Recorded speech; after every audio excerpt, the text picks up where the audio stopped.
Hey guys, today we are looking at volume. Volume is a three-dimensional concept that refers to the amount of space taken up by an object. What does this mean? Well, all objects take up space within our environment. We have tables that take up space, we have chairs that take up space. Volume is the measurement of how much space an object takes up.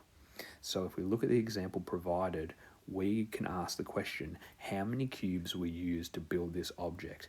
What is the volume of this object that we see? When I'm calculating volume, I like to think of volume in terms of its length, width, and height. I like to think of an object in terms of its length, width, and height. So we can see that on the bottom layer, the very bottom layer, that we have 3 rows of 5. 1, 2, 3 rows and 5 in each. Let's count them out. 1, 2, 3, 4, and 5. So in that bottom layer, we have 3 rows and 5 in each. 3 times 5, 15. We have 15 cubes in the bottom layer. In the second layer, we can see that we have 1 row of 5 here. There's 1 row and 5 in the row. So 1 times 5, so 1 row of 5 equals 5. And we also have 2 extra cubes. We have 1 here and 1 here, so plus 2, and 2 more.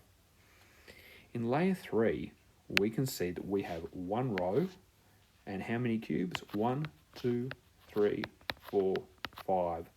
1 row of 5, which equals 5. So I know that in terms of my volume, this object has a volume of 27 cubes, because 15 plus 5 is 20, and then plus 2 is 22, and plus 5 is 27. 27 cubes. When we look at the object that we see, the volume of this object is 27 cubes. When we look at structures, we can see that some structures can have the same volume but look very different. The 2 structures below have a volume of 12 cubes, but they look very different. Let's take a second to calculate the volume of each structure. So we know both structures are 12 cubes, but how do we work it out? Well, let's look. In structure A, we can see that the bottom layer has 2 rows, 1, 2, and 3 in each. 1, 2, 3. So we know that 2 times 3 equals 6.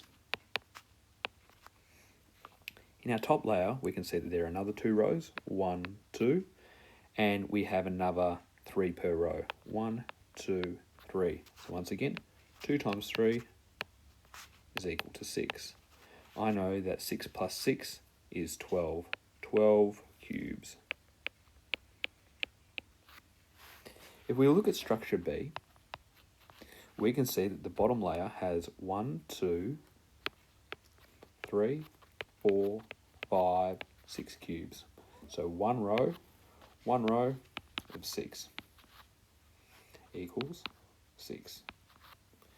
We can see that there are 3 cubes on the left, 1, 2, 3, and 3 cubes on the right, 1, 2, 3. And we know that 3 plus 3 equals 6. Therefore, structure B has a volume also of 12 cubes. So despite the fact that these 2 structures look very different, we know that they both have a volume of 12 cubes.